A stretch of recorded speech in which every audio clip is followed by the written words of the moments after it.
ada lokasinya. Kalau itu pun kalau disetujui. Kalau tidak disetujui sama perusahaannya ya nggak apa-apa. Ini kita lihat kenapa jadi kurang.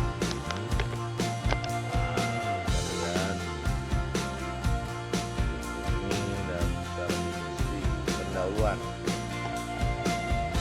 latar belakang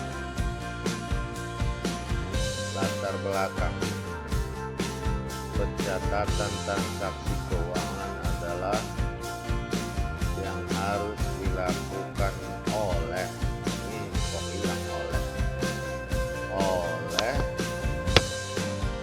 sebuah bisnis. Dalam akuntansi pencatatan transaksi, saya gunakan supaya besar. Pencatatan transaksi keuangan adalah hal yang mendasar yang harus dilakukan. Jadi ini agak sedikit aneh juga. Dalam akuntansi pencatatan, ya contohnya ya, kamu lihat kalimatnya diawali dengan pencatatan transaksi keuangan. Oke, adalah kegiatan yang penting harus dilakukan dalam sebuah bisnis. Tiba-tiba masuk dalam akuntansi. Jadi harus ada hubungan antar kalimat lainnya, ini kan nggak nyambung. Tiba-tiba bisnis, pertamanya cerita bisnis, terus masuk ke akuntansi.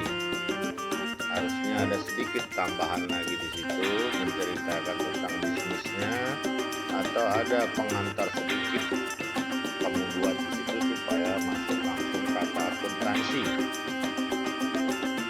Dengan adanya catatan tersebut, semua transaksi keuangan bisnis dapat dipertanggungjawabkan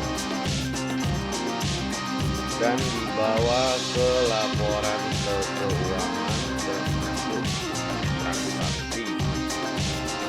Ini ada kamu kutip dari Mardi 2011. Jadi kalau kutipan ini tua kali, sekarang udah 2020. Kutipan ini udah 9 tahun. Biasanya orang 5 tahun terakhir kalau mau kami ganti lagi bagus tahun ini. Transaksi keuangan dinilai atau dinyatakan dalam satuan uang yang sangat berpengaruh terhadap kondisi keuangan perusahaan atau unit organisasi. Dengan adanya transaksi, kita dapat melihat bahwa bagaimana perusahaan menggunakan sumber. Jadi salah ketik lagi kamu nih buru-buru. Ini harusnya sumber daya ekonomi dan bagaimana arah. Nah, ini juga apa ini arah artinya? Nah, yang dapat digunakan untuk membiayai kegiatan tersebut. Karena pentingnya sebuah transaksi keuangan dalam gudang, saya agak bingung juga ini kenapa transaksi keuangan ada dalam gudang gitu. Setahu saya gudang itu hanya tidak melakukan transaksi, dia hanya mencatat. Kalau setahu saya ada pembelian barang dari bagian purchasing dan melaporkan atau menyimpankan barangnya ke dalam gudang. Nah, gudang itu hanya mencatat nilai nominal barang tersebut. Contohnya, bagian purchasing membeli sebuah peralatan, harga peralatannya 5 juta rupiah. Yang melakukan transaksi jual beli adalah orang bagian purchasing, bukan orang bagian gudang. Orang bagian gudang tentu saja mencatat harga barang tersebut, tetapi dia tidak melakukan transaksi. Orang gudang itu setahu saya hanya melakukan pencatatan harga-harga barang. Kenapa? Supaya dia nanti bisa mencatat kalau nanti ada permintaan stok opnam, berapa harga pokok sebuah barang, pembeliannya. Dia tidak ada melakukan transaksi keuangan menurut saya ya. Atau supaya pasti saya googling aja apakah ada bagian gudang melakukan transaksi keuangan. Nah, ini saya coba ya. Kita cari di Google. Nah, ini saya ketik transaksi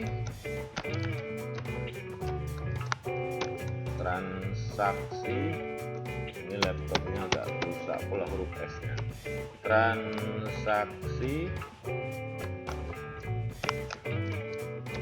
Transaksi keuangan di gudang.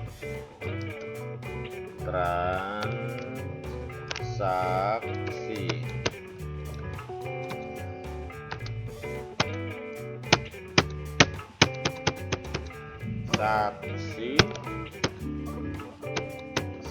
keuangan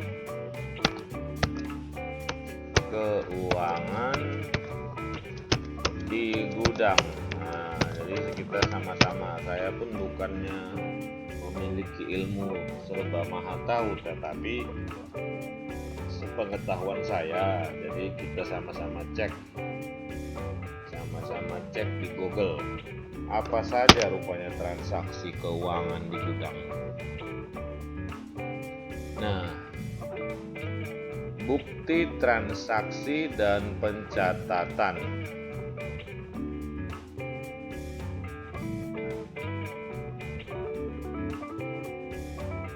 Ini ya, image. Jadi tidak ada, saya lihat di sini ini hanya transaksi perusahaan dagang. Coba ya kita lihat jenis-jenis transaksi yang ada. Ini saya klik.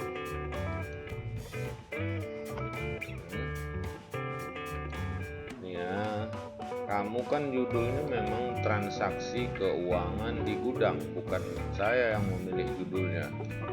Transaksi keuangan di dalam gudang. Coba kita lihat. Mengenal jenis transaksi terjadi pada perusahaan dagang.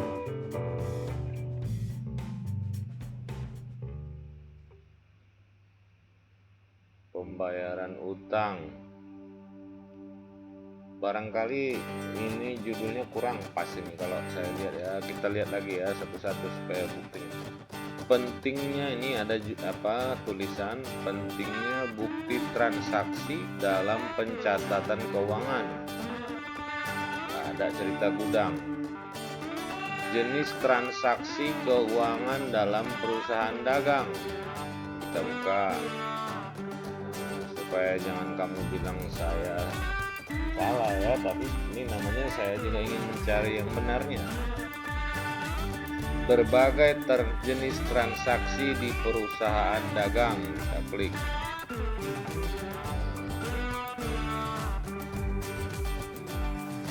Pembelian, angkut pembelian, retur pembelian, potongan pembelian, penjualan, retur penjualan, biaya angkut, persediaan. Tidak ada ya, kamu udah lihat juga kan, tidak ada kata-kata transaksi keuangan di gudang. Lanjut lagi, ini judulnya artikel ini berbagai jenis transaksi perusahaan dagang.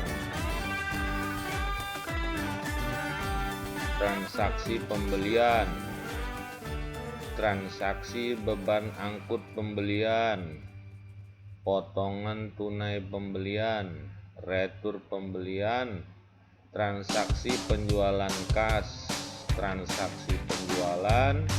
Nah, saya buka sampai ke bawah, tidak ada dikatakan transaksi keuangan di gudang. Nah, ini lagi kita lihat lagi manajemen gudang. Nah, ini kita lihat ya, atau saya yang salah. Kita lihat manajemen gudang. Bentar.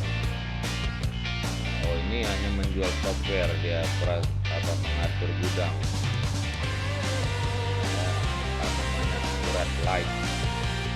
Oke, sekarang lagi 2 metode pencatatan persediaan. Nah, kita sama-sama cari, yang saya menyalahkan. Mencatat persediaan, metode persediaan fisik, metode perpetual. Nah, ini biasanya memang persediaan. Nah, ini contohnya di gudang ini. Metode fisik, metode ini dia. Jadi ini menghitung HPP, harga pokok penjualan barang. Ini mungkin ada di gudang, tetapi ini bukan orang gudang yang melakukan. Menghitung harga pokok penjualan itu biasanya orang keuangan atau accounting. Orang gudang hanya menyediakan datanya saja, umpamanya waktu diserahkan mereka pada tanggal berapa. Jadi mereka hanya menuliskan umpamanya harganya 3 juta. Ya udah, mereka hanya tulis, catat itu saja, tidak ada transaksi. Nah, supaya jelas lagi apa sebenarnya artinya transaksi keuangan ya, kita cari sama-sama di Google arti transaksi keuangan supaya jangan rancu judulnya ini. Arti transaksi, nah, ini dia ya, sama-sama kita lihat apakah betul di gudang itu ada transaksi keuangan. Ya, ini kita lihat dari Google. Memang Google ini bukan 100% benar, tapi minimal kita punya referensi. Oke, kita lihat apa katanya, apa ini arti transaksi keuangan. Ini dia. Transaksi keuangan adalah suatu kejadian di dalam perusahaan yang menghendaki adanya pencatatan. Ini terpotong ya, menghendaki adanya pencatatan secara kronologis, sistematis, dan teratur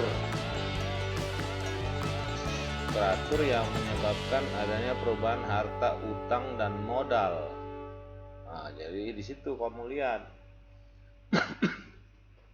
Jadi transaksi keuangan itu kejadian di dalam perusahaan yang menghendaki adanya pencatatan. Memang betul di gudang itu mereka mencatat, tapi mereka lihat arti yang lain, adanya perubahan harta, utang, dan modal.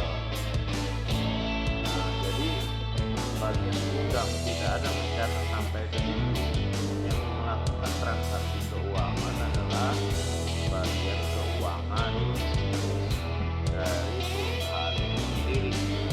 Jadi menurut saya, cobalah kamu perbaiki lagi tulisan kamu ini supaya jangan memalukan lagi ya.